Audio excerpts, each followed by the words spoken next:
Good morning students, welcome in online class 7th class civics का chapter 5 औरतों ने बदली दुनिया। इसके पहले वाली क्लास में मैंने आपको बताया था कि किस तरह से उनको कम अवसर मिलते हैं और उनकी अपेक्षाएं की जाती हैं। आज हम पढ़ेंगे कि परिवर्तन के लिए क्या सीखना है या परिवर्तन के लिए सीखना कितना जरूरी है। कि स्कूल जाना आपके जीवन का बहुत महत्वपूर्ण हिस्सा है। जैसे जैसे स्कूलों में हर साल अधिकांश संख्या में प्रवेश ले रहे हैं, हम सोचने लगे हैं कि सभी बच्चों के लिए स्कूल जाना एक साधारण सी बात है। आजकल आप देख रहे हो कि पहले स्कूल जाने वाले बच्चों की संख्या कम होती थी, लेकिन आज स्कूल जाने वाले बच्चों की संख्या बहुत ज़्यादा बढ़ गई है, क्योंकि सभी लोग चाहते हैं कि हम अपने बच्चों को अच्छे से अच्छा पढ़ाएं। आज हमारे लिए कल्पना करना भी कठिन है कि कुछ बच्चों के लिए स्कूल जाना और पढ़ना पहुंच के बाहर की बात है या अनुचित बात मानी जाती है, लेकिन कहीं कहीं ऐसे लोग भी हैं जहाँ पे वो अपने बच्चों को एजुकेशन नहीं देते, पढ़ाई नहीं देते। परंतु अतीत में लिखना पढ़ना कुछ लोग ही जानते थे। अधिकांश बच्चे वही काम सीखते थे जो उनके परिवार में होता था या उनके बुजुर्ग करते थे। आज पहले तो क्या पढ़ाई का इतना स्तर नहीं था, आज तो फिर भी बच्चे अपनी इच्छा जो उनको पसंद होता है वो काम करते हैं। लेकिन पहले क्या था, जो उनके घर में उनके बड़े बूढ़े करते थे या जो उनके परिवार वाले लोग उन बच्चों से करवाना चाहते थे, वही काम वो करते थे। समाज में जहाँ लड़कों को पढ़ना लिखना सिखाया जाता था, लड़कियों को अक्सर सीखने तक की अनुमति नहीं थी। यहाँ तक कि उनके परिवारों में भी जहाँ कुम्हारी, बुनकरी, हस्तकला सिखाई जाती थी। ये धारणा थी कि लड़कियों और औरतों का काम केवल सहायता करने तक ही सीमित है। उदाहरण के लिए कुम्हार के व्यवसाय में स्त्रियां मिट्टी एकत्र करती थी और बर्तन बनाने के लिए उसे तैयार करती थी। चूंकि वो चाक नहीं चलाती, इसलिए कुम्हार नहीं माना जाता था। 19वीं शताब्दी में शिक्षा के बारे में कई नए विचारों ने जन्म लिया। विद्यालय अधिक प्रचलन में आए और वे समाज जिन्हें स्वयं कभी पढ़ना लिखना नहीं सीखा था, अपने बच्चों को स्कूल भेजने लगे। धीरे धीरे शिक्षा के स्तर में बहुत बढ़ोतरी होने लगी। हम यहाँ पे राजसुंदरी देवी का अनुभव पढ़ेंगे, जो 200 वर्ष पूर्व पश्चिम बंगाल में पैदा हुई थी। 60 वर्ष की अवस्था में उन्होंने बांग्ला भाषा में अपनी आत्मकथा लिखी। उन्होंने अपने जीवन से संबंधित सभी बातों को एक पुस्तक में लिखा, जो कि बांग्ला भाषा में थी। उनकी पुस्तक आमार जीवन किसी भारतीय महिला द्वारा लिखित पहली आत्मकथा थी। राजसुंदरी देवी एक धनवान जमींदार परिवार की गृहिणी थी। उस समय लोगों का विश्वास था कि यदि लड़की पढ़ती लिखती है तो वो पति के लिए दुर्भाग्य लाती है। कि उस समय में उन्होंने ये अपनी पुस्तक में लिखा कि उस समय लड़कियों का पढ़ना ये माना जाता था कि अगर कोई भी स्त्री पढ़ती है तो उसके पति का दुर्भाग्य आने लग जाता है और वो विधवा हो जाती है। इसके बावजूद उन्होंने शादी के बहुत समय बाद स्वयं ही छुप छुप कर पढ़ना लिखना सीखा। मैं अत्यंत सवेरे ही काम करना शुरू कर देती थी और उधर आधी रात हो जाने के बाद काम में लगी रहती थी। बीच में भी विश्राम नहीं होता था। उस समय केवल मैं 14 वर्ष की थी। मेरे मन में अभिलाषा पनपने लगी कि मैं पढ़ना सीखूंगी और एक नई पांडुलिपि पढ़ूंगी। मैं अभागी थी, उन स्त्रियों को नहीं पढ़ाया जाता था। बाद में मैं स्वयं ही अपने विचारों का विरोध करने लगी। मुझे क्या हो गया है, स्त्रियां पढ़ती नहीं है, फिर भी मैं वैसे पढ़ूंगी। फिर भी एक स्वप्न आया कि मैं एक चैतन्य भागवत, एक संत के द्वारा लिखी गई जीवन के पढ़ रही थी।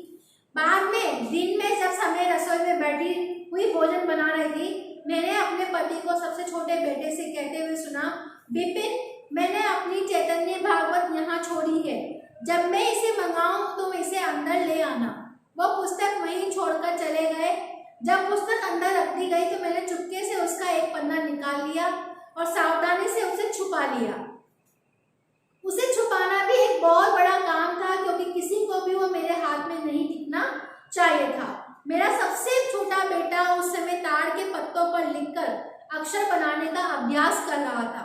उसमें से भी मैंने एक छिपा दिया। जब मौका मिलता मैं जाती और उस पन्ने को अक्षरों का मिलान अपने याद किए गए अक्षरों से करती। मैंने उन शब्दों का एक मिलान करने की कोशिश की जो मैं दिन भर में सुनती रहती थी।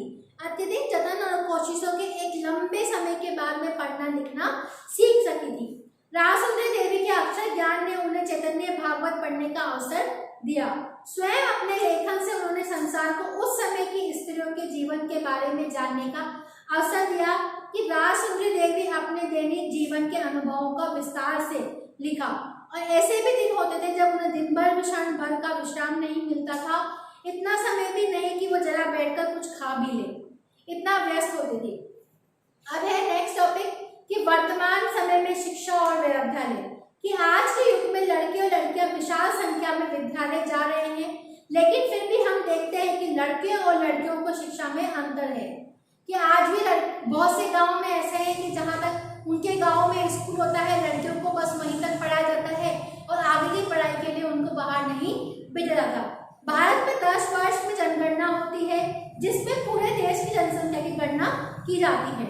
इसमें भारत में रहने वालों के जीवन के बारे में विस्तृत जानकारी एकत्रित की जाती है, उनकी आयु के बारे में, उनकी पढ़ाई के बारे में या उनके दिए जाने वाले काम के बारे में आदि, इन सब के बारे में जनगणना में वर्णन किया जाता है।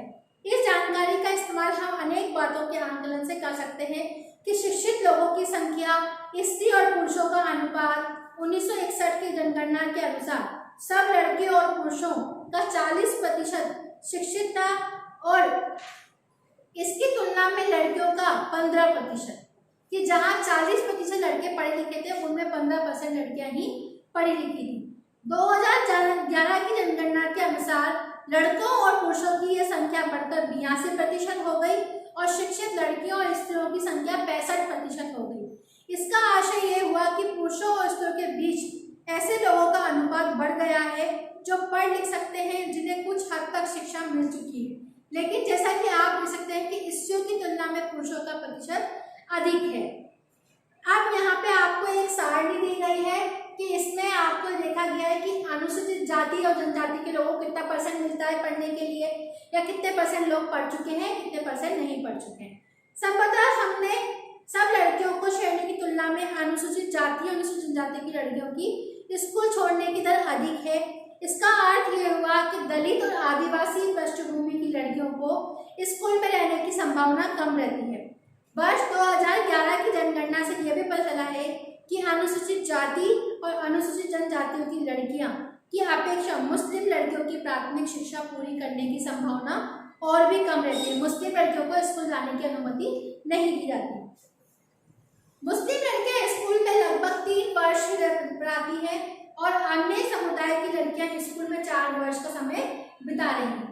दलित, आदिवासी और मुस्लिम वर्ग के बच्चों को स्कूल छोड़ देने के अनेक कारण हैं कि देश के अनेक भागों में, विशेषकर ग्रामीण और गरीब क्षेत्रों में नियमित रूप से पढ़ाने के लिए उचित स्कूल है, न ही शिक्षक है। कि गांव में आज भी ना तो वहाँ पे स्कूल है और ना स्कूल की बिल्डिंग है, ना वहाँ पे कोई शिक्षक है। तो इन सभी साधन जैसे आदि की व्यवस्था न हो तो अभिभावक स्कूलों में बच्चों को नहीं भेजते और कुछ परिवार अत्यंत निर्धन होते हैं तो वो अपने बच्चों का पढ़ाने का खर्चा नहीं उठा पाते। ऐसी स्थितियों में लड़कों को प्राथमिकता मिल सकती है। बहुत से बच्चे इसलिए भी स्कूल छोड़ते हैं कि उनके साथ में उनके शिक्षक सहपाठी भेदभाव करते हैं, जैसा कि ओम प्रकाश वाल्मीकि के साथ में हुआ था, जो आपने इससे पहले वाली क्लास में पढ़ा था। अब आते हैं कि महिला आंदोलन, कि महिलाओं ने शिक्षा पाने के लिए या अपने अधिकार को पाने के लिए बहुत आंदोलन किए। अब महिलाओं और लड़कियों को पढ़ने का और स्कूल जाने का अधिकार है। अन्य क्षेत्र भी हैं जैसे कानूनी सुधार, हिंसा, स्वास्थ्य, जहां लड़कियों और महिलाओं की स्थिति बेहतर हुई है।